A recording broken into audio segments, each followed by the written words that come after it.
বৃন্দাবনে গেলে তিনটে জিনিস করবেন না। হরে কৃষ্ণ, যে যেখানে বসে আছেন, বৃন্দাবনে গেলে তিনটে জিনিস করবেন না, মাথায় রেখে দিন। কি কি? বৃন্দাবনে কোনোদিন চটি জুতো পরে ঘুরবেন না, খুব মাথায় রাখবেন, শাস্ত্রের কথা। বৃন্দাবনে কোনদিন চটি জুতো পরে কেউ ঘুরবেন না। কেন ঘুরবেন না? বৃন্দাবনে কৃষ্ণ এতদিন ছিল, বৃন্দাবনে অলিতে গলিতে ঘুরে বেরিয়েছে, কোনদিন চটি পরে নাই, খালি পায়ে গিয়েছে।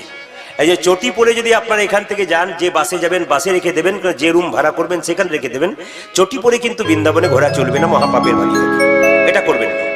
আর দ্বিতীয় হচ্ছে, হরে কৃষ্ণ, দ্বিতীয় হচ্ছে আপনি বৃন্দাবনে গিয়ে কোনদিন চুল কাটবেন না।